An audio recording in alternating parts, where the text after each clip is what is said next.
I believe in the Jingle Man. We're not supposed to talk about it now.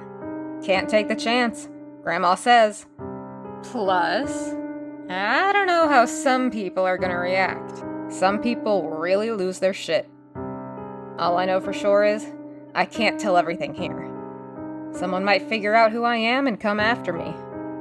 We grew up religious. I mean, suits and ties and Sunday dresses for church every weekend. We sang in the choir, we went to bingo nights, bake sales, and all kinds of other fundraisers and church dinners. And we hated it, but we would never tell Mama that. And we certainly would never, ever tell Grandma. And now don't you go thinking that means we don't believe in Jesus, though, because we sure as shit do. All of us got baptized, and all of us are proud of it. They say you need Jesus, and I've seen enough people who suck in this world. So I know they need Jesus, but they just don't believe. And I'm sure the only reason we're still here after what happened to us is because we believe. We were saved. But we saw people die. So I can only make the guess that they weren't saved because they didn't believe. But that's how it went. We all hated church, but we all went there anyway. And we all believed even though we all knew so many who did not. And that's why I know there are demons in this world. But what I didn't know was that some demons only haunt you on Christmas. Grandma knew. She was old as hell, and she was crazier than anyone. But she was also touched by God to see. Grandma could see spirits. I don't know how, but as soon as the cataracts took her eyes, Grandma could see where the evil was hiding. And she would tell me and my little brothers all about it, especially at Christmas time. Now, Mama would get mad and say Grandma was just trying to scare us, but Mama was a drunk, so Mama was not the woman to trust on things that really mattered. See, Grandma would trust me with all her secrets. She called herself God's White Witch, and she told me that one day I would be blessed to see the truth too. Now my little brothers would cry and say, "That's not fair." Grandma would slap their heads and say, "Shut up, stop your crying." She'd say, "You don't get to cry. You're men," she'd say. "God gave you the power of strength, but God gives us women the power to see. That's just God's plan." Grandma always knew how to make the world make sense. She'd say, "I'm too old to lie anymore." I always liked that, and I always hoped that Mama would hurry up and grow old sooner instead of later, so she'd stop lying too. Now, we knew Santa wasn't real. Grandma told us one year and said that Santa was just a make-believe story for people with money. But she did say that the spirit of Christmas was real, and he came to steal the joy of the Christ child's birthday. And Grandma called him Jingle Man. And Grandma said you knew when he was near, because he would ring his bells at night. That's why you sing songs about a silent night, Grandma said. You never want to hear bells at night around Christmas. But what about jingle bells, my little brothers would ask. But Grandma would say, "You hear how scary that Carol of the Bells song is? That's because it's a warning." Grandma explained that all the non-believers think it's Santa who sees you when you're sleeping. They think it's Santa who knows when you're bad or good. They think it's Santa who's got the naughty list. But Santa's not real. It's the Jingle Man. And you know when he's around because you can hear his little sleigh bells ringing. And if you're naughty, the Jingle Man will come to take you away. Now, I gotta admit that I didn't want to believe in the Jingle Man. But I also knew that my grandmother would never lie to me. So I said nothing in the beginning. I would just let my little brothers do it all for me. We believe, they'd say. And I'd just smile and nod. And that's the way it went for a long time until Christmas Eve. That's the night that Daddy came home. I don't know why Mama let him in the apartment, but when we walked in the door, there he was, smiling and cuddling with Mama, acting like everything had always been that way. He got in our faces and smiled and hugged us, but we were frozen. Our faces were like statues. We weren't sad. We were angry. But we kept our mouths shut. And Mama got mad real quick, She told us we ought to be ashamed of ourselves. She said we had to say something, but we were silent like gravestones. So Mama cursed at us and whooped us good and chased us away into our bedroom. We knew that meant don't come out till morning, no supper, no time to say sorry, no Christmas Eve. My little brothers cried till they finally fell asleep. I think it wasn't just because it was Christmas Eve. I think it was because Daddy had been so mean to them last time he came home. I think they were afraid it was going to happen again. Not me.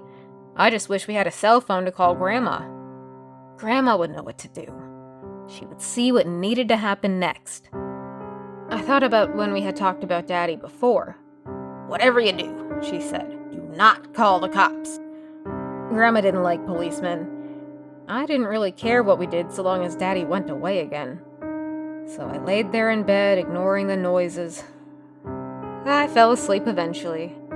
It was like our cousins always said, just gotta count till you can't count anymore. Sooner or later, the sleep catches up with your number. I woke up to the sound of bells. My eyes opened, and I picked my head up off the pillow. My little brothers woke up too. "What's that sound?" they asked. "I don't know," I said. "We gotta stay quiet." They looked at me with big puppy dog eyes. Good boy eyes, Grandma called them. I knew they would behave. Then there was a banging on the wall, and we all jumped out of bed. We heard Daddy yelling in the other room. "Stop that fucking noise," he screamed. "Go to sleep," he shouted. Mama and Daddy argued for a little bit after that. Then it all got quiet. Then the bells rang again. Our bedroom door flung open, and the bells stopped. Daddy pulled me up by my arm. He threw me into the hallway. "I told you," he yelled. "Go the fuck to sleep." My little brothers were crying, and Daddy started slapping them. He hit them both hard every time he talked. Again and again. "Shut your motherfucking mouths," he hit and yelled. Then Mama ran past me and jumped on his back. She was screaming. But then Daddy grabbed her and smacked her head hard into the wall, and I saw the blood gush out her nose. Mama slid to the floor. She was crying. "You touch me like that again," Daddy said, "I'll fucking kill you, bitch." Daddy let Mama go, and my little brothers rushed over to her. They hugged her tight and cried into her nightshirt. Daddy pulled me up by my wrist and pushed me back into the bedroom. "Not another fucking sound," Daddy said to me. Then he slammed the door shut. We all cried together on the floor in the dark. We were all quiet as could be after that. But Mama was angry at us. "Why can't you all just be quiet?" Mama said. "Why can't you just shut up for one night?" We grabbed a bandana off the nightstand and gave it to Mama. She wiped the blood from her nose. I just stared at Mama for a long time. Her eye was swole up then too. Mama cried herself to sleep after that. But I couldn't. I wished I believed the way Grandma believed. I wished I could see the way she said I could. "I have to know how to see," she used to tell me. But I didn't know how then. Sometimes I wish I still can't. But that's not God's plan. It was later when the bells started ringing again. "That's it," Daddy yelled. "Told you all to shut the fuck up." Mama was on me before I could stand. She yanked me by my braids to the other side of the room and started smacking the shit out of me. "Why?" she screamed. "Why you gotta do this again? Why won't you stay fucking quiet?" I could hear my little brothers wake up then too. Then I heard the door fly open and the bells stopped. We all stared up at Daddy in the doorway. "What the fuck you all trying to do to me tonight?" Daddy asked. "You think this is a joke? You think we doing this all night?" We stared up at him when suddenly the bell rang again. Daddy stopped and looked behind him. He turned back again to us when something ripped him through the doorway and into the empty hallway. He was gone. Mama took a step forward, but I grabbed her hand. "Mama, don't!" I shouted. Mama cursed at me and snatched her hand away. She looked at me and my little brothers, then she walked out into the dark hall. The bells rang again, and the bedroom door slammed shut. Then the night was silent.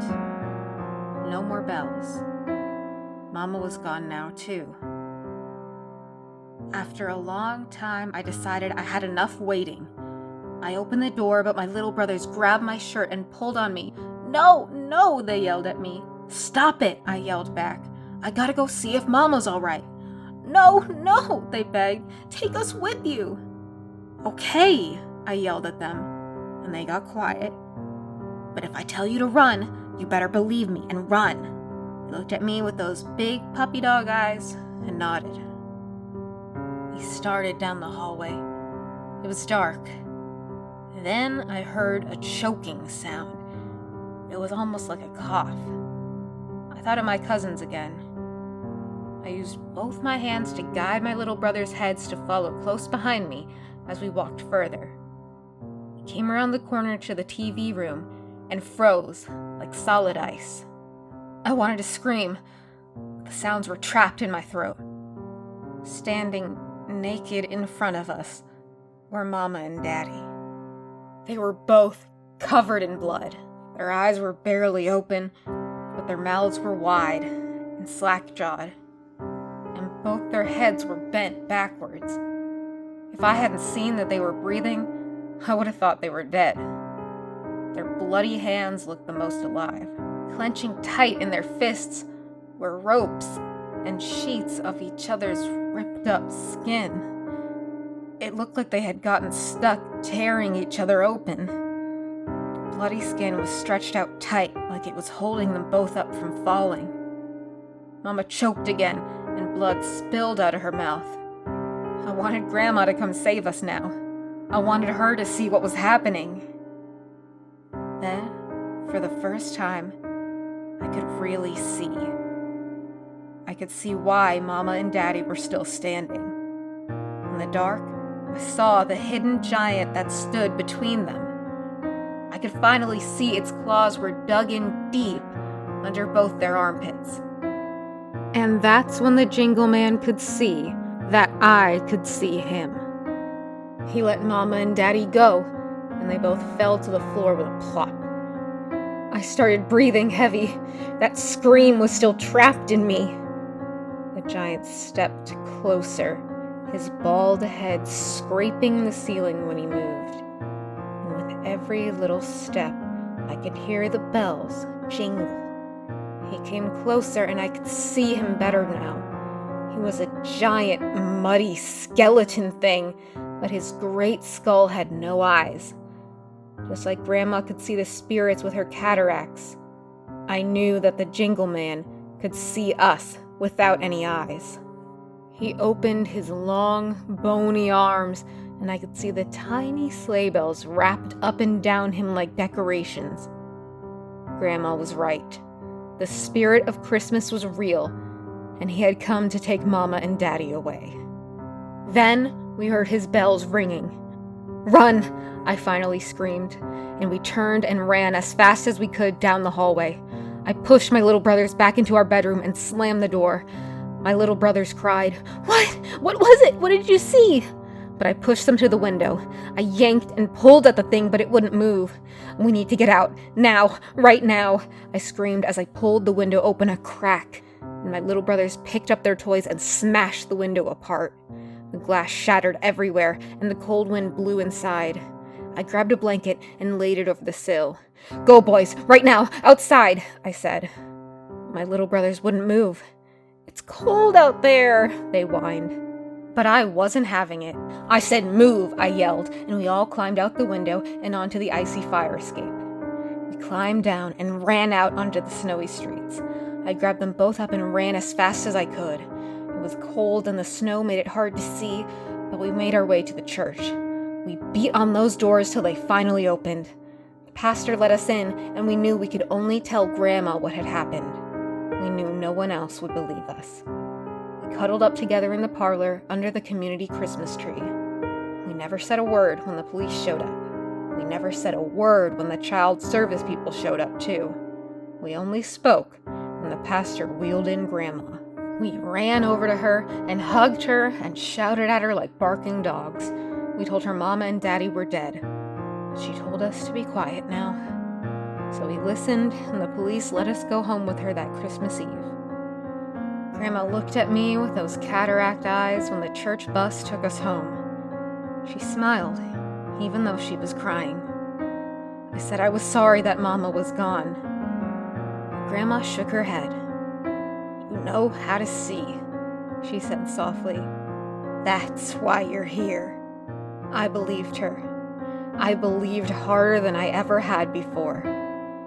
We got away because we believed. We were saved because we saw the truth. That was the moment I knew I would always believe. I made the promise to Jesus and Grandma and my little brothers right then. I believe in the Jingle Man.